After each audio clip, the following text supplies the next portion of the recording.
ma yimɓe duttoye public o mbaɗa intervention donc so won question ngaji goɗɗi eko Dieng Julde en kaali ko on saaha wasara mawonnami so won question ngaji kadi garɗi e nder ko ligga to développement économique et social ko ɗum ɗon kadi ma en mbaɗ bon to banggal bilan oɗo noon omo heewi seeɗa mi anda so tawi eɗen pelliri jooɗat ɗo ha gueeƴe mi haala fof so haalama fof de ɓurata timmude noon eyyi so noon sen nandiri hen jeehen saabu ɗum saɗa wiye eɗen ƴeewa ko holko ñabbuji ɗi gonduɗen holko jiɗɗen ko en ngala hande e waalalde te noddi ɗum ko commune mairie alay saago wiya haala noon noon kañumne holko waɗi par ce que so wi aɗa yiɗi yaade quelque part a waɗat bilan golle ɗe ko adi fof nandirama no haaldirani no wayno création commune o ko ɗum ɓeydare e waalalde ɓeydare ta kala ko faate développement économique et social commune création commune waalalde o ittani haydara e aadaji men e golle men gonnoɗe ɗum nde commune waɗa o première chose momin mbaɗi première décision mo maire signini ko wiide kañum de ina jaaɓi organisation gonɗo e waalalde o tuggude e farba waalalde ha e galleji ɗi ha e chefferie religieuse o ko ni wayi waati donc kala ko wonnoɗo ene leeni ha joni ina goppi ɗumen yo nden mairie so ari ɓeydade mum koto banggal développement noon ko no mbiɗon ni maade ɗum fewna laabi fewna courant fewna goɗɗum e goɗɗum je pense ko ɗum so tawi mairie heddima e ɗeɗon golle ma en ɓeydo tawa eɗen kedde e cosaan men ay mo jiɗɗen hannde kadi yirtude tawde eɗen nganndi waalalde wonko wonno men no waade so eɗen jiɗi yittade histoire o tan c'est parce que eɗen nganndi wonko wonno ɗon ko moƴƴi ko wonno ɗo ko moƴƴi ko no renata ɗum ko ɗeɗo galleji renata ɗum ko farba renata ɗum ko kala jaagoɗe e stratification sociale gonno ɗo ko ɗum woni ko renata ɗum donc mairie dès le départ tan sirndu golle ɗe ko jeeyi ko jagga ɗum ko heddi ko woppiri ɗum wuro ngo gonga sa rewi tan texte uji décentralisation o waɗi goɗɗum ko heewi woni hen kono so tawi minenne min jibina koye wuuro he min mawni hen kadi min gandi ko woni galleji ɗi emin jeeya hen kadi min partoro e jeeyede ɗin galleji kala kone fewna ɗum min daronta ɗum ɗum waɗi noon oɗon style min kam dès le départ ko ni mbaɗirmi nde mbanmi kayri wonde kayne jiiɗiɗi heɓde ɗum ko buufere ɓe jokkodire ka buubu noon gila ko ɓooyi c envoyé le document mbimomi j'ai fait voilà ma note la décision numéro 1 xawma nangam date DW signé par le maire dokkuɗo engari la ligne de démarcation towo nde walade mairie liggo waɗa liggey mum tawa kadi ene appuyo e galleji machallah so tawi mbeɗe ha addi to ni e golle ɗe somi welama wiya hande galleji ɗi gonɗi ɗo e walade so tawi emin jogui allié ɓurɗo nafde min e wuuro he ko kam kala komin mbaɗata emin mbaynodira e mabɓe kala komin cohli surtout to banggal leydi par ce que min gandi leydi ndi no yaara somin kalaniɓe ke hokkude min ko ha ɓurta min cuɓo hen ko weeli min alors que peut être so tawi tan ko loi sur le domaine national walla code des collectivités locales maire no wawi yarde tan wiya bon ko oɗo banggue nde jinmi wadde ɗo usine ara waɗa usine muɗum kono noon ma waddu waɗa haala ya yaɓɓi leydi amen naggam e naggam Moussa Sow noon wona noon e yarata en tout cas min kam maire gonɗo ɗo mi anda goɗɗo garowo mi jaɓani ɗum liggodimi koye mawɓe ɗum noon ha joni kadi machallah ɗum rewi lawol so ɗum ɗenni to banggal golle min mbawi noon no wadde on liste tan par secteur min mbawi hokkude on kam seeɗa to banggal éducation mairie kadi ɗo jogui koko waɗi directement jogui koko waɗana par ce que position commune o ina taka soit daña directement totte maha walla ñaago ara mahane so état walla so partenaire école par exemple 2 ko député maire Moussa Sow waɗi demande toppiti ha heeɓi addi ɗum nde adda wiya addumi en hoɗɗo terrain woni min gari min coodi terrain o min mbaɗi min coodi terrain wiya délibération waɗa ɓe totta kayito école de waɗa hande min mbaɗa ɗum donc ko état ari waɗi mais sur la demande de la mairie hokka ɗum addi waɗana même chose ko dañere kalis jaaha maha par exemple mur cehe ɗum ko fond no keɓɗa minen dokkata marché o minen daari ha totta par ce que ɗum ko mairie o waɗi ɗum directement hande o so wiyama centre formation ne waɗe tubakoɓe ne waɗanen kalis o wona min totta ko kamɓe dokka plan o kamɓe mahataba gayno ɓe mbiya min kelejanen donc mbaɗa directement walla mbaɗaneɗa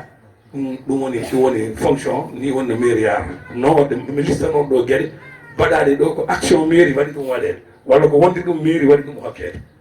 ɗum ɗo fof min comptabilisat e golle école primaire numéro 2 case des tout petits 2 salles de classe au collège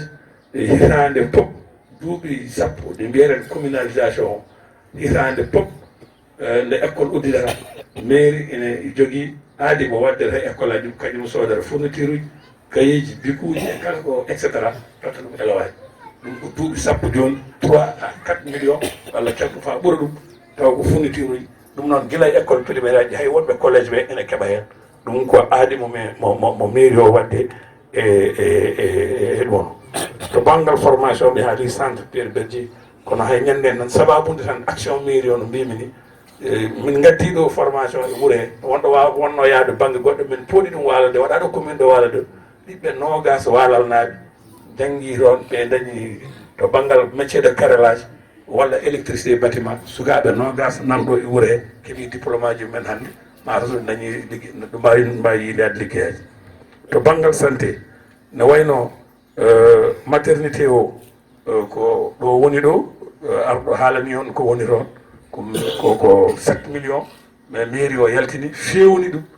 waɗi hen ko wonno wano équipe ɗum réhabilité ɗum hano hannirta ni je pense que no way joni ni wonani o wano hadde ɗum waɗere noon moyen waɗama hen bon Mamadou Diop ne wawi settanade on hen action kam momin jiiɗi wadde en tant que mairie ko nde mairie jooɗi nde tan idi ko taw wadde électrification solaire commune poste de santé o par ce que solaire gonno to noon e wonde frigo ji et cetera oɗon électrification moyen muɗum ko ɓeeri idi gollade ɗon ambulance ko mairie addi gila ambulance ari ina waɗa ballal hitande fof carburant hikka noon wona 500 000 mo wuuri wona 250 000 ɗum ko min meeɗa ɗum wasde wadde chauffeur ko minen ƴetti ko mairie yoɓat ɗum gila nden faade joni 2011 joni chauffeur o ko prise en charge totale par la mairie donc ɗum ne kadi ne waɗi hen haalluji goɗɗi kono noon kam gandon to banggal ambulance kam ko ni ɗum sifori médicament ji hitande pop mato gila nde ordre de Malte natti addande en médicament ji hitande foof mairie ne yaltina 1 walla 2 millions de francs soode médicament ji nanne e poste de mort rawane 1 million hikka ko 1 million kono ɗiɗɗi fof min jooɓi ɗum ko hikka 2 millions kam hikka ari naati e nder hen ɗum ne kadi gandon hitande foof fot million saaha waɗa 2 millions par ce que sikki rawande ko 2 millions wonno 2018 woni 1 million 2019 woni 1 million ɗum min goota ɗum min jaltina totte district o médicament ji gadde naato ɗo to banggal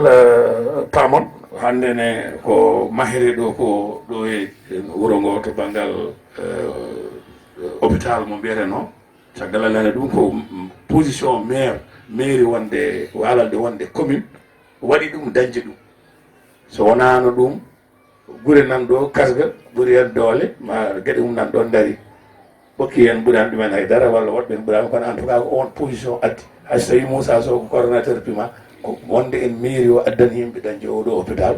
o mona waɗe so Allah jaaɓi kadi ma raw hunde fof ma yaltu hen to banggal infrastructure hôtel de ville kam on jii ene mbaɗi ɗum inauguré e Thiengue en leelino ɗum dañde kono hande mbiɗa sikki monsieur le sous-préfet ne famɗi ɓurɗo min yodde hôtel de ville hande e département de Podor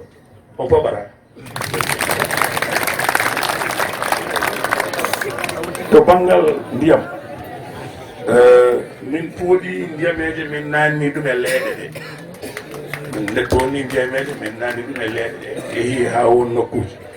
2014 ni ciftara forage o paanino ɗo o mairie kadi dañi moteur addi watti ɗum heen ɗum kono banggal infrastructure ceewalalde ndiyam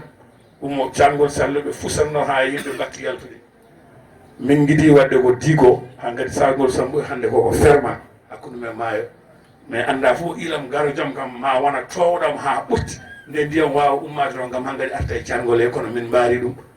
moyen dañanoɗo heɗen min mbaɗi hen ha timmi hande way kono soɓe mbelan mbiya kam digo waɗama ɗon caggal mum noon min dañi moyen min mbaɗi clôturé cimetiére o waɗi morgue hande courant ari hay fri hay climatiseur ma waɗe hen pour wawde moftude ɗum ɗon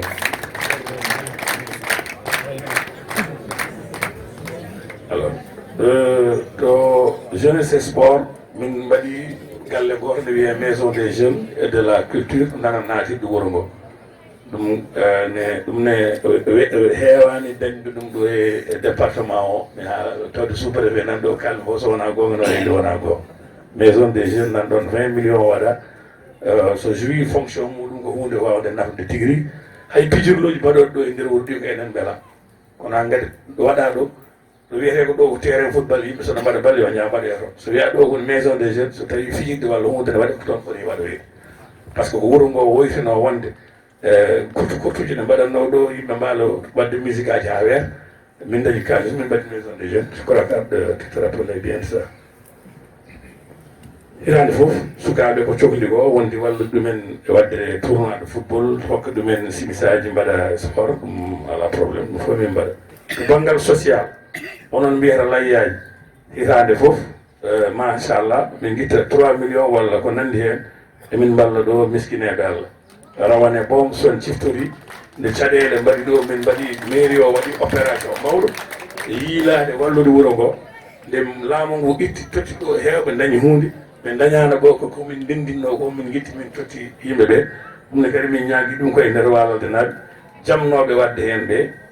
mbaɗi hen woni goɓe keeɓi ɗo 20-25 000 francs alors que peut être 45 000 hokkono par l' état du sénégal eywa to banggal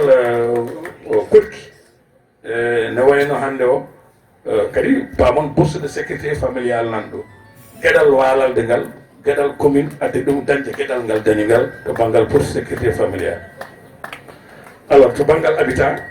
korki walalde ne waɗi caɗele mbeɗa ma haalo e hen kono ha kadi min mbi yimɓe naata air wadde lotissement ji donc hikka halis 7 millions nane joƴƴina ko pour yimɓe mbaɗa aménagé lotissement ha kadi fuɗɗo e walalde min jaggui min jiɗmi ko tuggi collége o hankkadi tiiɗi funnaki mawɓe galleji ɗi kalanama so yonti kadi wonande ɗon no wayni maslaha poɗɗo waddede e joguiɓe ɗon hunde ɓe ma haala mum haala ha gasa nde min puɗɗa engagé ade wadde bornoji ɗi ha yettoyo natirde wuuro ngo électrification kam hay son poɓani ma wi on puɓɓu saabu ɗum courant hande noon woni nder walade mi liiri no fewi o awoy par ce que ko minen gaddi courant moyen e basse tension ko commune waɗi ɗum wiiɗo ñanden caɗele eɗen gona hen nangue hoore tampere meɗen enen walal naɓe ko ɓuuri weldemi hen foof ko tawde walalde diwonoɓe diwmuñ ƴeewmuñ ngabbuɓe ministre debbo gonno eɗen itta ministre goɗɗo ari ɓe mbi kam tan ala walalde kam wawa dañde par ce que o mbaɗaɗo électrifié mbimi ala mbaɗanani min électrifié minen min ngala courant kurtu ha ministre o ari ɗo enen fo eɗen wonde e tampere kono ñanden hay goto heddaki wuuro ngo fof yalti dariɗen hande ɗo mairie woni ɗo jabɓiɗen wono jaɓɓogal ngal o dañani ni to fanoro o wi guila e lawol o wi wonde hankkadi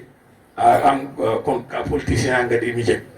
mamin gadda noon courant rewi en kaaɓi ni jiiɗen bokki hen barkeji en fof potoji ngala oɗo tawde koko jaɓana min jaggi hen tan ha courant ari hande alhamdulillah rabbil alamin eɗen dañi éclairage public walalde leeri de awi kadi potoji ɓeydama hen ko waɗanno ko potoji ɓeydama wonɗo manqui fof kadi ne anda so Allah jaaɓi ɗum ne kadi ma timmitini ha nokkuji ɗi fof daña potoji kala ɗo manqui ne anda hay so yimɓe kalani jarani kone kaala emin gandi ɗo manqui ɗo fof kadi potoji ɗi so Allah jaaɓi ma gadda hen to banggal ndema hakkude amen e périmètre irrigué villageois o kam wonko fuɗɗi wonde hen sabu ɗum sa ƴeewi to banggal décentralisation banggal ndema wona compétence transféré wona compétence dokkaɗo mairie kono intervention ji mum en matière économique ene addana ɗum yaade walla e agriculture ɗum waɗi minenne min ñamminaki hen min guitti machine min totti mairie soodi machine totti périmètre irrigué village o président kaw baccille on ɗo ko kañumen kemno ɗon machine je pense que nafi on ɗo no fewi no fewi min guiɗi ko lubde on min jeeya ɓoye min dokki on kono ina wayno hikka nde caɗele aménagement o waɗi min guitti 13 millions min gooti min payi min mbi ko huftore pour waɗede aménagement wuuro ngo nde yonti noon dañi esi ballal ngal keɓɗen e SAED woodi kadi ko mbaɗɗen hen kalis o heddi mi sikki wonani balɗe ɗeɗo ɓennuɗe 2 millions de francs min totti yon joɓir ɗum courant moɗon facture garnoɗo ɗo mawɗon nde sikki Allah boyem nan ɗo omo wawi wadde confirmé million ngaji ɗiɗi tagi hande o ɗum kam ko mairie yoɓani on pour facture o alors sipa demba dembogge nan ɗon ko programme ñaaga hokki wi noon walalnaɓe nde poti wadde apport personnel ko wadde clôture o waɗa évalué ko 9 millions de francs min guitti kalis min mbaɗi mathématique hamin dañi 9 millions min mbaɗi hen nde marché o signina avec matam naji goto Allah waɗi ɗum aussi woni 7 millions woni galle baɗaɗo ha timmi guila nden noon fuɗɗaki leeli koto mabɓe eɓe maha bâtiment o on koɗi hoto tufde wocci ɗo on jii nde fonno tawa hande tawde enen kam ko ponɗen wadde ko en mbaɗi ɗum law so tawi ɓe ndewino kamɓen no poti wonirde nde fonno tawa hande programme o fuɗɗima caɗele noon ne mbaɗi hen hande o kam pellital yonti ko mamin ko enen koye men hanga tawde ɓe puɗɗaki puɗɗoɗen tawde guesa ba nan ɗon won ko woni ɗon hay sen kutotaki ɗum ƴeewen wadde ndiyam ƴeewen no gaddirɗen gueɗe ɗe par ce que ko ɗum on ko wonno ɗon kañum fonno wiccude ndiyam ne jogui korto korto ɓe mbi aɗana courant ala yeeya ɓoye courant ari ɓuura ɓiɗe ko tan hande o emin jiiɗi kam nde desde janvier o mayata kam no wawi wade fof kam demal kam fuɗɗo ɗon en attendant ha ƴimen so tawi maɓe gara ɓe ñanta e meɗen ɗum o wawa yaade to banggal environnement bon min to banggal beelal ko wuuro ko wendu hunde fof waɗama hen état ari waɗani hen ɗo pisciculture au niveau de Palais Dienguer golle ɗe nani hen to banggal enlève ittude mbalitaji min mbaɗino essayé sariraji cooɗa bamɗi cooɗa quartier fof totta enen koye men wuuro ngo mbaɗɗen ɗo mobilisation ngaji eɗen ndowno eɗen puppa kono noon iɗum muusi par ce que affaire ordure ménagère hay ville uji mawɗi Sénégal ɗi donki ɗum régulier ndeyi ha ɓoyi noon tampuɗen hen seeɗa noon poftiɗen addi ɗum noon ko projet ummi France are département de Podor commune aji ɗi fof mbiya conseil départemental ma wallu ɗumen no dañiri hankkadi enlèvement ordure ménagère wona monsieur le sous-préfet min guitti 5 millions min totti min bersi emin ɗamini e ɗeɗo balɗe maɓe gaddan en façon holno mbaliri wawata ronderede no yaltire noon ɗum kam nan ɗon kono enen kam ko fodde men nde en mbaɗi hankkadi heddi ko partenaire o waɗane en ɗum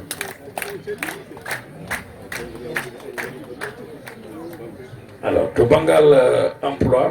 hande o kadi min jetta Allah avec grâce à la CLVA sappo e jeeɗiɗo ɓiɗɗo ballal najo hande nan ɗo ko jeeya koye fonction publique communale contrat ji men nawama Saint-Louis ciññinama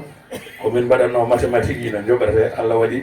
joni kam ha gaari koɓe fonctionnaire uji noon mbattonema réguille so lewru mayi jeehi ɓe ñagoɗon ɓe dokka hen e salaire aji mabɓe ɗum ɗo ko hunde eko kalantinomi on balɗanaɓe mairie kam waɗi diwal mum waɗi o wawno pendant 10 ans o impôt namnaka ɗum taxe ƴettaka ɗum ɗo foof so commune normalement jooɗima hirande hay mbuɗu natani fonno ni ko on commune udde natta on commune natta wonde commune menace uji mbaɗi saaha foof kono noon eyyi alhamdulillah rabbil alamin aussi laamu ngu tawde ɓe ganda tan on goɓɓe mbaɗereede toon ɗum on tinata ɗum kono noon rewama e nder duuɓi sappo ɗi mi sikki hay goto mon yoɓani ɗo hunde hayde meɗen ɗo yomnade yimɓe ko ballal arno min guite ballal woni piye eyo ballal kalis ari min mbi ɗum noon goto fof hebde temedde ɗiɗi ma min guitte en impôt o keeɓa donc ne wayno ko minen piyanma kono noon ɗum kam firti tan ko waɗa ɗo ko hay goto ala ko waɗi hen ko impôt domaine gonmi mi yaɓɓi wa Ismaïla Ba wi noon yomi yaɓɓir ɗo impôt foncier ala ɗo kore jamen ɗi meeɗa arde ɗo walla soɓe ndewi mbiɓe ngari ɓe dutti kono no fonno taw hande galle kala baɗɗo ɗo ciment tawa aɗa foti yoɓde impôt koko foti aroyde noon nde koko aroyre koy impôt ji koy koko garoyre yimɓe nan jogui ɗo guese ne mbaɗa ko heewi hay taxe goto en meeɗa yomnade sareraji nan ɗo doga en meeɗa yomnade walla hay ndiyam nde mbinɗen ɗo eɗen jomno e ndiyam e taxe waɗi cowuji min goppu eyyi kono noon wawa yarude noon battene nagguillaji ko liggaɗo goo foof koko waɗa mathématique tan laamu ngu PNDL en tout cas fonds uji keɓaɗi à droite à gauche yimɓe ɗe ƴeengana ngabba ina ara yimɓeɓe gandano ɗum ara kono noon wallama kam hankkadi ha yimɓe jeehi woni leçon noon tawde ne waɗi nafoore noon ne moƴƴi yimɓe daro mbawa wallude commune o no yaari gas ɗum ɗon noon ko waɗa ɗo ko fof noon caɗele no mbayno leydi caɗele kadi ko noon tan aduna ko noon par ce que toujours waɗe kono noon ko ɓuuri hewde kam e caɗele ɗe min cikki réglame ɓe mbi to banggal éducation abri provisoire woni ko woni école 2 kala suji nan ɗon ene yiiɗa kala suji ɗi natta wonde caaleji ɗe mbatte ɗe maahe wonko pima ɗemno wadde hen après waɗi mal information kañum fonno maade min woodi min nani won borowo maade kala so ɗiɗi ponnoɗaɗe ɗo min nawi ɗi banggue goɗɗo woni ɗiɗi mbaɗaɗi ɓokki ɗi banggue goɗɗo banggue goɗɗo ono wona ɓokki ɗi ko wuuro wonmo kono tawde min nani mataw fonnoɓe maade ɓe mahani mamin ƴeew kadi yiilade no min gaddiri ɗi maahe kono noon wajiɓe mbi ko yo ɓurɗon ɓe jiiɗi ko école o wona ɗiɗi ɗi tan kono yo maahe ha cycle complet o timma ɗum ne kadi so ɗiɗi ɗi mbaɗama kadi ma en e nder programme garowo ma en mbat feere mbete ɗum waɗe bon équipement informatique ɓe mbi ala lycée o ɓe mbi ene waɗi ko tule ene moƴƴi wawa nivelede ɓe mbi kadi no banggal environnement walalde pour yimɓe cukaɓe daña ha gaño ha janggano moƴƴi ine waɗi caɗele par ce que hébergement enseignant ji ɗi ine waɗi probléme so gari ɗo ngalaɗo koɗi ɗiɗum heewi korto dal to banggal kam enseignement o mataw alay saago woɗo no waɗira kadi ɓe mbi sukaɓe rewɓe en puɗɗo janggude tan ndete ɗum kadi ko mariage précoce ine hawni seeɗa alors ɓe mbi noon alay saago ne wayno journée d' excellence waɗe pour yimɓeɓe mbawa motivede cukalon mbawa darade tinno yimɓe kadi mbaɗa stratégie pour sukaɓe men mbatte yaltude Sénégal to wiyete concours général ɓurɓe wonde meilleur e Sénégal mbatte no peeña toon mariage précoce kaɗoji sukaɓe janggude ƴeewen seɗen mbawi waddude hen eyo no waɗi kadi ni sukaɓe janggunoɓe ɗo hande ko mawɓe mbi ne jiiɗi tawde école walal dañi duuɓi 60 yimɓe mbaɗ ɗum feete to banggal santé ambulance o ne waɗi probléme no jogorte ni ne waɗi haala kono noon ɗum hankkadi ne wayno Allah henni ɗum après banggue goɗɗo puisque de loi ji kesi ɗi hokkiti hankkadi ko foti ambulance walla ko fati mobilette ko hankkadi ko mairie o ƴettitat ɗum noon minenne ko joni min joguɗe fuɗɗade joktade tan ambulance o totalement kono ko ɓennuno ko no yaari ni piyeɗe ko wiyete tottama kalisaji ɗi et cetera woni wiyoɓe ni hay ko yoɓete hen ko ne tiiɗi tawde min mbaɗa subvention walla et cetera waɗi haala gila ɗo ha e wonɓe caggal leydi ɓe kono noon kam ne wayno solution mum tan ɓuuraɓe dangari tawde arte juuɗe mairie men kadi minen kominen dañi joni probléme minen dañi joni probléme Ardo Dieng kañum toppiri ɗum noon arɗo hani hen goyi motivation won yimɓe liggotoɓe ɗo ene mbaɗa ko hetti kono dañata haydara médicament ji ɗi ene manque ɓe mbi matro noon e foti formede eyo min kolliti noon condition ɗiɗo ne wiyama ko wonde yo yimɓat feere mbete ne mballa ɓe haɓe mbawa ɓe mbawa formel kono kadi emin cikki tawde dispensaire bactérie o ko mawɗo maternité nani hen sage femme alay saago ma tawɗa e logement mum ma won hen kono enenne formude matron men gonɗo ɗo wawa par ce que so maternité waɗi alay saago waɗa personnel donc personnel poto wondude sage femme d' état o ɓetene wona walalde naaɓe alors ɓe mbi quartier ndemaɗa ɗon waɗi probléme yimɓeɓe na koɗira no beelira tawde noon suwa woɗɗoyde mbaɗen feere mbete lotissement on e waɗe yimɓe mbawa moƴƴinde golle ɗe ewa juulen futuro kontiren hay goto ro hoto noon hay goto ro hoto sen juuli futuro yimɓe fof yo jooɗo ha haala ga joofa ɗo e 10 minutes